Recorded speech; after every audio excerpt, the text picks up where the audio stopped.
Greetings again, Chumbas. Hello. This time we're going to do a quick overview of the rocker career skills. See you in a moment.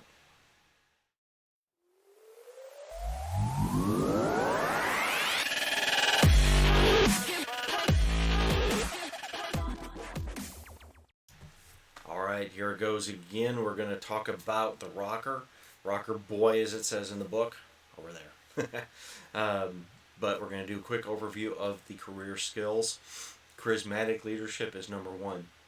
This is the one that lets the rocker convince crowds, sway large groups of people to do what they want them, whatever the rocker wants them to do. We're talking about clubs, bars, concert halls, all the way on the extreme scale, nationwide. Convince that crowd group to do what you want them to do. Charismatic Leadership lets you affect your rocker skill number squared times 200. That's how many people. Now you do have to have a minimum of 10 people to be able to use the skill. To give a quick rundown, at a 3 we're talking about a bar, a small club, right? Convince them to get rowdy, get loud. At a 5 or a 6 we're talking about big concerts, maybe go trash the neighborhood outside the venue. At a 9, we're talking about extreme cases now. We're talking about we might have tens of thousands of people at this concert, and you convince them all to go down to corporate center and trash the Arasaka building, for example, or break through the police line, or whatever it is, that kind of stuff. Okay. Awareness notice. Now, most all the roles do have awareness notice as a career skill, as I mentioned. Your ability to pick up on clues, on hints, on things that are visual cues. Maybe to find that note under the couch. I think I've used that example before. It's a good one. Anything from like that. Notice that person that might be trying to follow you. Pick up exactly what kind of weapon they have. Maybe pick up that weapon. Is that weapon unsafe still or not? All those kinds of things.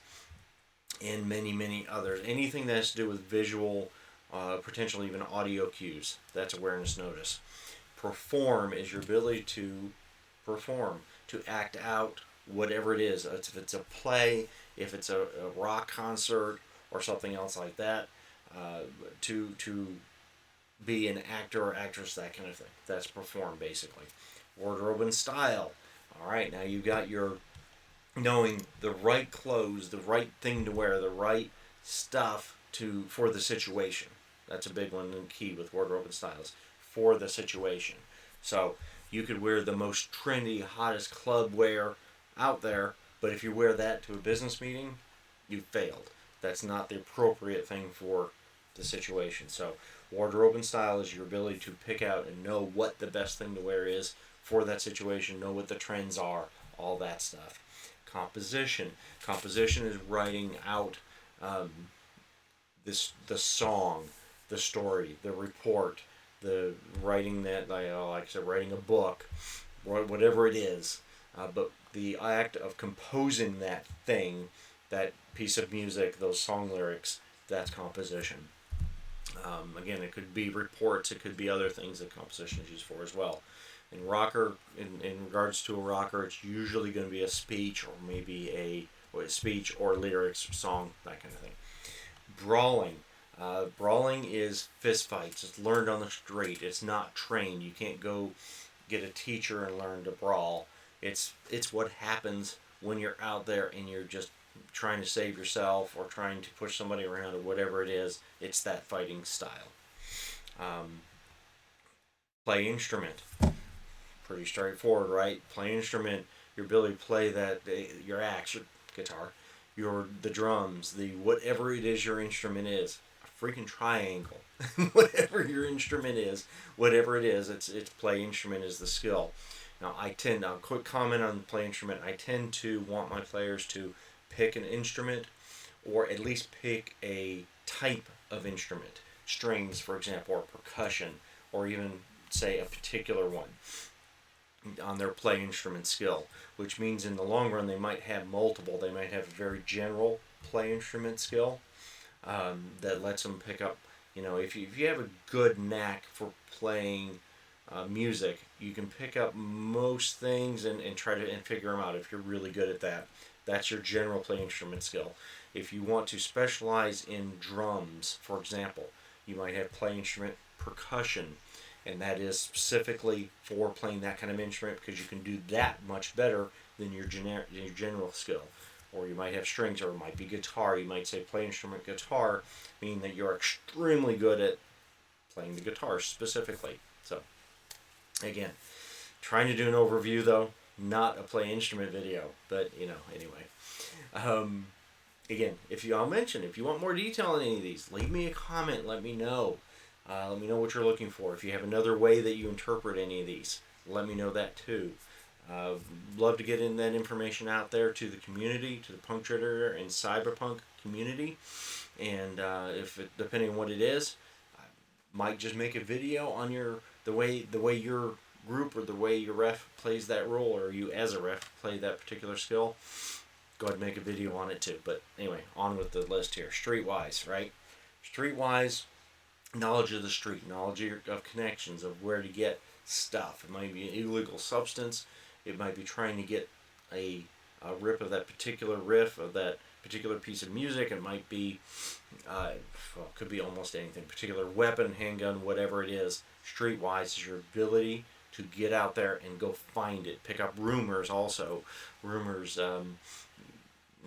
what's going on at this club, maybe even that there's going to be a rave at this particular site at this particular time, knowing the password. These are all things you can pick up using the Streetwise skill. Persuasion and fast talk is the full skill. Convincing people just by talking to them, basically. Right? Convince them of your way of thinking, of what you want them to do. Convince them you're not lying about this. You're not here to steal this thing. You're actually here to do this other thing. Whatever it is, convince them that you're not just some guy off the street, trying to break into this computer or trying to get a secret or get some inside information or something. No, you're actually an employee at this company, and you're supposed to be here and you're supposed to have access to this device. Anyway, that persuasion, fast talk, right? Seduction, again, pretty straightforward one.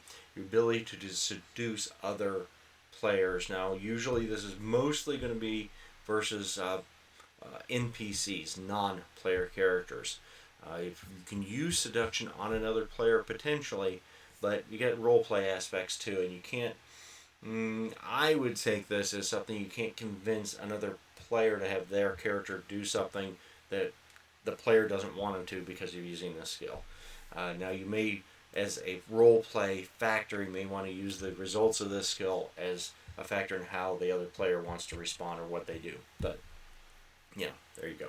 That's my take on it. That's how I play these. That's how I interpret it and use these rules, and some information straight from the book, of course, on them as well. Again, you want more detail, you want me to go into more on any of these, let me know in the comments. Do all that stuff. Please hit the bell, hit the subscribe. Share these videos. If you have anybody else that could use some information, that wants to be part of the PunkGenerator community, maybe just wants to you have another take, another viewpoint on these skills and roles and all this stuff, please pass it on. Let me know if I can do anything else. I thank you for watching the video. I appreciate it. Check out the description for some links to other videos, some other things too, including my Patreon. Thank you for all my patrons. I appreciate everything you do. Appreciate your watching. See you next video.